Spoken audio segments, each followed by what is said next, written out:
The European Union is preparing to slap the United States exports with new tariffs in retaliation for Donald Trump's decision to extend duties on steel and aluminium imports. The U.S. President in January extended tariffs of 25% on steel and 10% on aluminium to derivative products, such as steel nails and aluminium cables. These tariffs, from which Argentina, Australia, Brazil, Canada, Mexico and South Korea were exempted, came into effect on February 8. Brussels is now planning retaliatory strike on Washington, risking the potential of a full-blown trade war. The EU Commission will slap 20% duties on lighters, 7% on plastic fittings for furniture and increase the tariffs on playing cards to 14.4%. Bureaucrats will hit Washington with tariffs on May 8 unless President Trump agrees to de-escalate. A Commission spokesman insisted the measures were designed to be proportionate and highlighted the importance of maintaining international trade flows during the coronavirus crisis.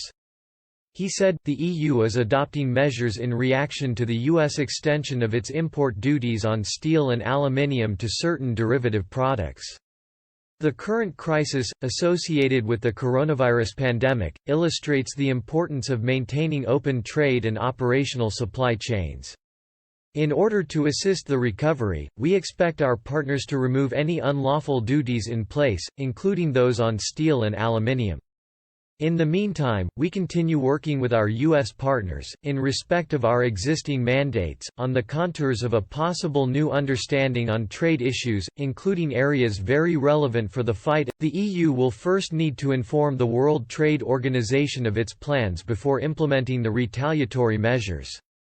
EU countries and other nations, such as China and Japan, have been subject to U.S. metal tariffs based on national security concerns since 2018.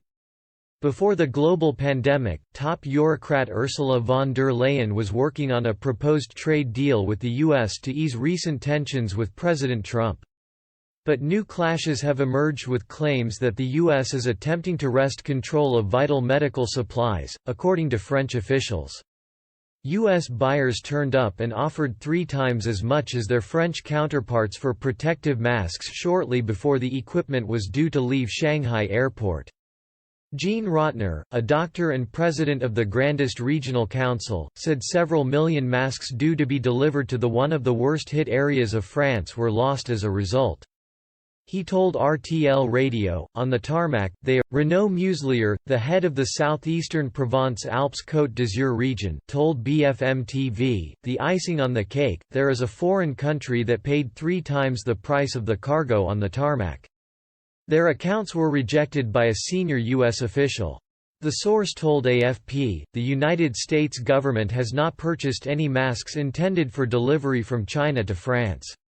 Reports to the contrary are completely false. The Commission insists its officials are still working with Washington to bring an end to recent trade tensions. A spokesman said, contacts between the European Commission and the United States are continuing with a view to exploring the contours of a possible new understanding on trade issues.